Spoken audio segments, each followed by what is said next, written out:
ইনশাআল্লাহ গ্রেটার বাংলাদেশ হচ্ছেই। কত বড় একটা প্ল্যান, মানে পশ্চিমবঙ্গের রাজধানী হবে ঢাকা। একদম ইন্দিরা।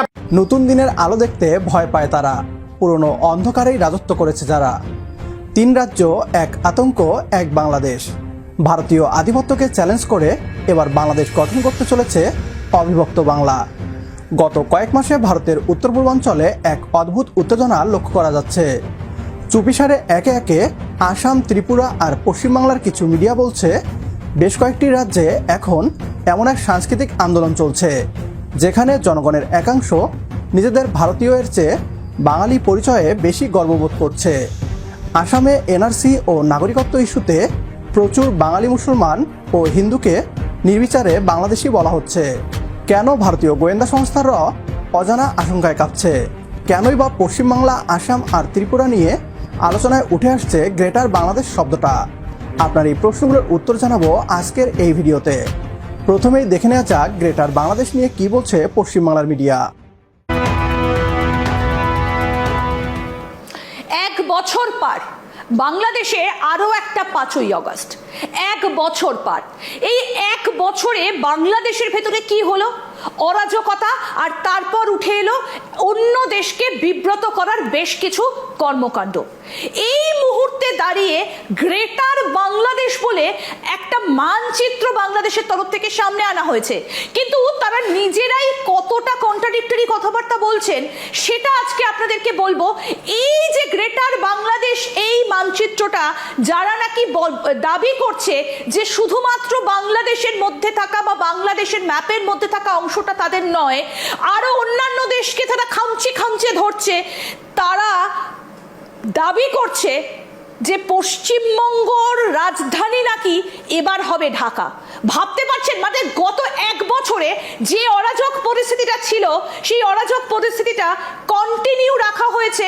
2026 সালে ঢাকাকে নাকি পশ্চিমবঙ্গের রাজধানী বানানো হবে, এবং তারই একটা ছক করা হচ্ছে বাংলাদেশের মধ্যে থেকে। কারা করছে? ইনশাআল্লাহ গ্রেটার বাংলাদেশ হচ্ছেই। কারা এই দাবিটা করছে সমস্ত তথ্য তুলে ধরবো।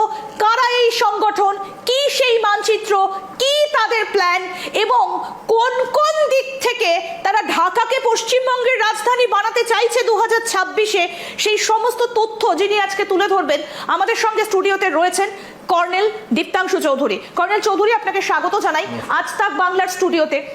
এই যে একটা বিশাল বড় ষড়যন্ত্র, একটা মানচিত্র নিয়ে ষড়যন্ত্র, এইটা যে সামনে এলো, কি বোঝাতে চাইলো বাংলাদেশ গত এক বছর ধরে? কত বড় একটা প্ল্যান, মানে পশ্চিমবঙ্গের রাজধানী হবে ঢাকা। একদম ইন্দিরা, 5ই আগস্ট আজ তক্তা পলট হয়েছিল। 5ই আগস্ট 2024 আমরা দেখেছিলাম কিরমভাবে ওখানকার প্রধানমন্ত্রী, এখনও তিনি প্রধানমন্ত্রী, শেখ হাসিনাকে বাধ্য করা হলো বাংলাদেশের ভূমি ছাড়ার জন্যে। সেখানে যদি আমরা দেখি, এই যে সালতানেট বাংলা, চাচা ইউনিস বলছে যে সে নাকি পশ্চিমবাংলায়, উড়িষ্যা, বিহার এগুলোকে নাকি ভেঙে একটা সালতানাত বাংলা করবে, কারণ এর অক্সিজেনটা পাচ্ছে তুরস্ক থেকে, এবং অক্সিজেন পাচ্ছে আইএসআই থেকে, অক্সিজেন পাচ্ছে মার্কিন যুক্তরাষ্ট্র থেকে। গ্রেটার বাংলাদেশ বাস্তবে হবে কিনা সেটা সময়ই বলবে, কিন্তু বাস্তবতা হলো ভারত এখন নিজ দেশেই নিরাপদ নয়।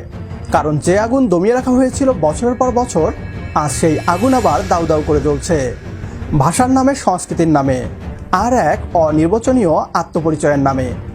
এটা কি কাকতলীয় নাকি ইতিহাসের পুনরাবৃত্তি? বাংলাদেশ এখন শুধু মানচিত্রে নয়, বাংলাদেশ এখন আত্মবিশ্বাসে, উন্নয়নে, সংস্কৃতিতে নেতৃত্ব দিচ্ছে।